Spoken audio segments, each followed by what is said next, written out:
Тэгэхээр цаг үеийн асуудлаас бас яриагаа эхлэе гэж бодож байна. Дөнгөж сая бодлоо эдийн засгийн байнгаараа бас хуралдлаа. Өнөөдрийн хуралдаанаар бол бас нэлээд чухал асуудлууд орж ирэх шиг боллоо. За Монгол анхны хяналтын зөвлөлийн тайлан, за зээлийн мэдээллийн сангийн тухай хууль гихчлэн тий.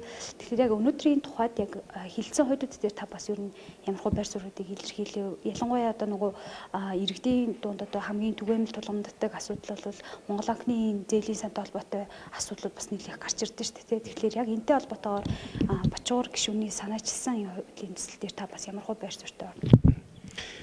Тэгэхээр Бачуур гишүүний санаачилсан зээлийн мэдээллийн тухай хуульд нэмэлт өөрчлөлт оруулах хуулийг бол зарчмын хувьд дэмжиж байгаа. Тэгэхээр бид нар Монгол банкнд нэгсэндээ зээлийн мэдээллийн сан үсгээд бас нэлээд хугацаа өнгөрсөн.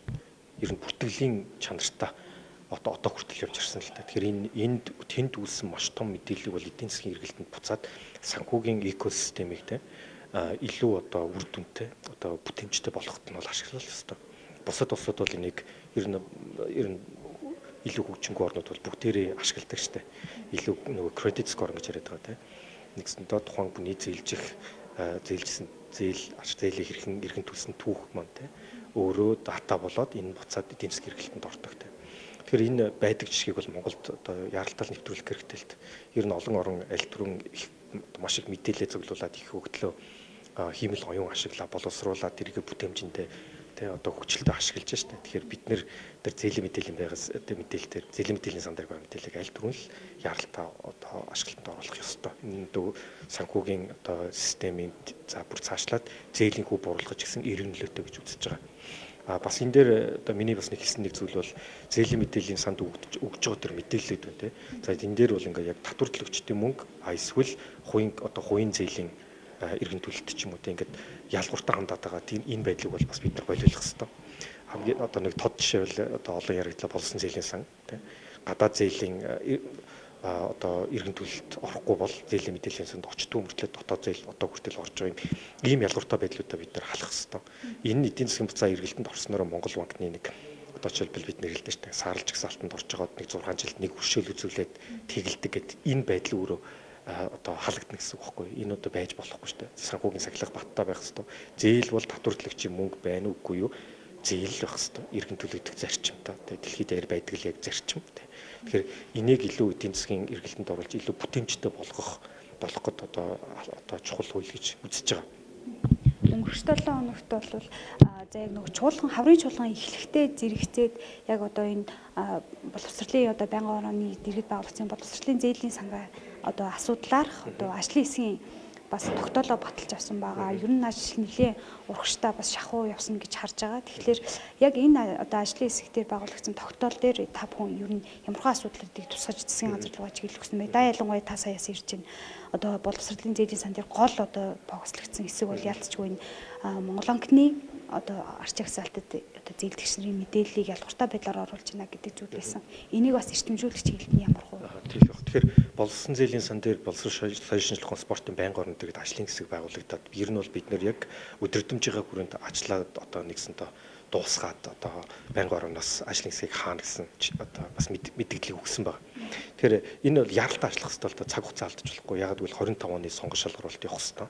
25 оны сонгон шалгаруулалтаар бид нар чинь одоо 25 оны төсвүүдээр суулсан 158.4 тэрбум төгрөгийн зарцуулалт бүх зүйл явна шүү дээ. Тэгэхээр энэ өөрөө зөв явах хэрэгтэй, шудраг явах хэрэгтэй, ашиг сонирхлоос ангид явах хэрэгтэй, үндэслэл бүхий явах хэрэгтэй. Тэгэхээр тийм учраас засгийн газар ч гэсэн тэр одоо шинэ журмаа боловсруулах цаг хугацаа шаардах учраас бид нэр нэгсэндээ энэ хаврын чуулган эхлээд ихний 2-7 хоногт ингээд байнгын орны тогтоолоо засгийн газар руу чиглэл өгснөө батлаад авчиж байгаа. Тэгэхээр ингэснээрээ бид нар болсон зээлийн сангийн одоо 28 удаа нэмэлт өөрчлөлт орсон энэ хүн ойлгоод одоо уншаад ойлгохооргүй болсон энэ нэгсэндээ сэглэгдсэн журмыг те ашиглахаа болио те төр өөрөө журам гаргаж ирээд тэрийг өөрчилсөөр байгаад энэ нь өөрөө хүн суртлын хамгийн том үүр нь болчиход.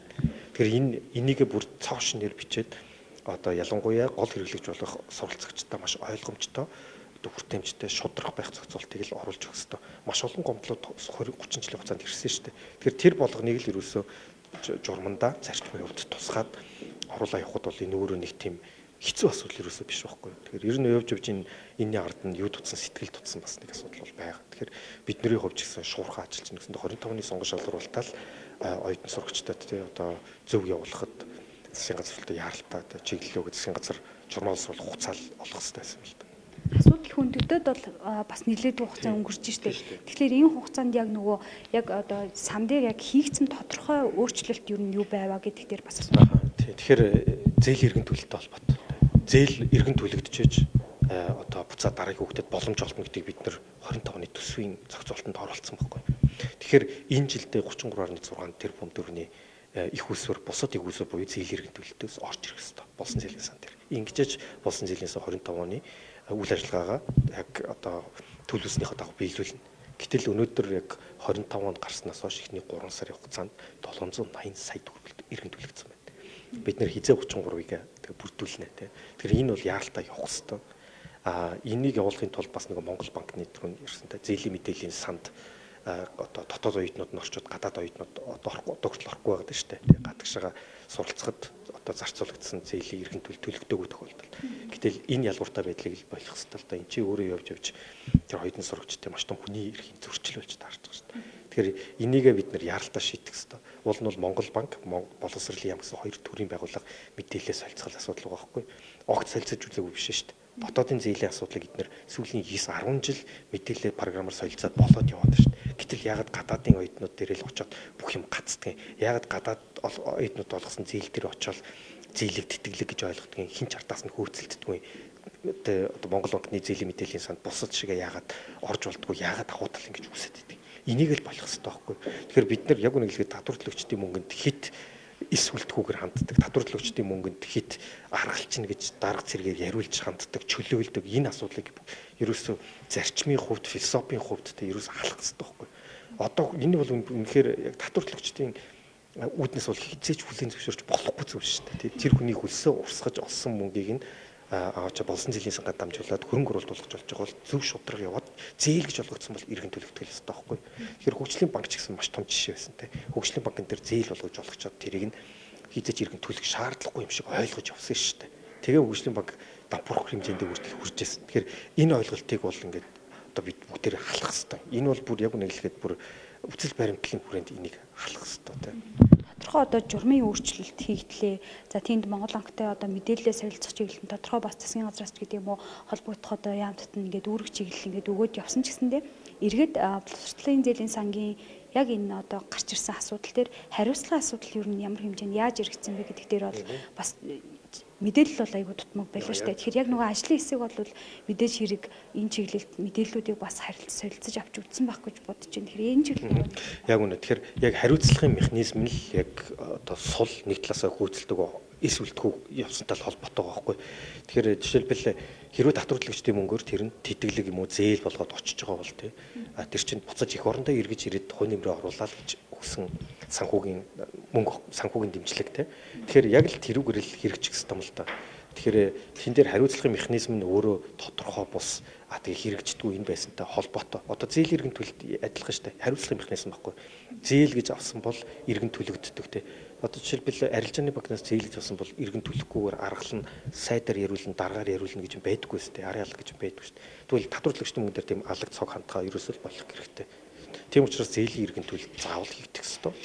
Тэгжээж дараагийн хүүхдүүдэд бас боломж олох ёстой гэсэн зарчмыг бол бид нар байнгын өргөдөх тул дээр засгийн газар руу чиглүүлж оруулсан байна. Гадаад зээлийн иргэн төлөлт 98%, дотоод зээл 4% та бодоор дахиад цаашаа 300 орчим тэрбум төгрөг төлөгдөх ёстой. 300 тэрбум төгрөг төлөгдвөл хичнээн хүүхэд одоо явуулж болох уу? Ямар том боломж байна гэд бодох юм бол энэ чинь маш том бас нэг талаас боломж байхгүй. Холбогд халбанд шалтнуудад юу н хариуцлага тооцсон байх вэ? Тэр одоо тэгээд одоохондоо тэгээд яг хариуцлага тооцсон жишээ одоохондоо бид нар сонсоогүй л байна те. Нэгдүгээр, хоёрдугаар бас авилтаа тэмцэх газар, прокурорын ерөнхий газар хамтарсан ажлыг гаргаад одоо 1000 гаруй сурвалжлагчийг бас ярилцлага авсан гэл одоо прокурорын сайтн дээр мэдээ явуулсан л да. Тэгэхээр тэрний хариу бас юу болсон юм бол одоо хүртэл аваагүй. Тэгэхээр энийг бас артаас нь хөөцөлтнө гэж бодож байгаа. Цагийн хүслэлтэй холбоотойгоор дөнгөж өчигдөрхөн бол улсын хурлын чуулганаар бол засгийн газрын гүйцэтгэлийн тайлан хилцлээ тий. За энэ дээр бол олон асуудлууд бол хүнд хөцөө. Тэр дундаа бол ялангуяа одоо өнгөрч өдрүүдэд олон нийтийн анхаарлын төвд байгаад байгаа энэ төврөн нуурын ордтой холбоотой асуудлыг засгийн газрын хэрэгжлэх газрын дарга учирлын зүгээс гаргаж тавьсан байдаг. Тэгэхээр яг та бол өмнө нас энэ уулархай чиглэлд бас ингээд сэтэр ажиллаж исэн үнэ хувьд яг энэ төгрөг нуурын ордтой яг ямархан мэдээлэл байдаг юм бэ? За энэ бол 2010 оноос өмнөх асуудал юм байна. Гэхдээ стратегийн ордын жагсаалтанд орсон бол учрал эдийн зөв шүү дээ. Бас л бид нар авч үзэх хэрэгтэй. Яг тэгэхээр энэ үндсэн хуулиндаа тусцсан зарчим байхгүй. Үндсэн хуулийн 6-гийн 2-т бид нар стратегийн ордыг ашигладаг өгөөжийн дийлэнх нь арт түмэнд ноогдог гэж заасан. Стратегийн орд гэсэн концептыг бид нар үндсэн хуулиндаа хүртэл оруулсан. Ашигт малтамлын хууль заатыг цаашлаад үндэсний баялагын сангаа амилуулахад бас стратегийн ордын те одоо ноогдлашин 34 гэдээ оруулсан те. Тэгэхээр энэ дэр стратегийн ордуудыг бүгдийг л ярих хэрэгтэй. Тэгэхээр энд олон ордууд байна те. Тэгэхээр бид нар энд арт түмэд ч гэсэн олон нийтэд ч гэсэн мэдхэрхийг нь хангах хэрэгтэй. Энэ стратегийн ордууд яг юу болсон юм? Буцаад үндэсний баялагын сангаа амилуулахад тэгвэл ямар одоо жишээл би шийдлийн хувилбард байгаа. Тэгэхээр энэ бүгдээрээ нээлттэй ярилцах хэрэгтэй. Бүгдээрээ 3.5 сая нээлттэй ярилцаж нэг тийшээ шийдэх хэрэгтэй.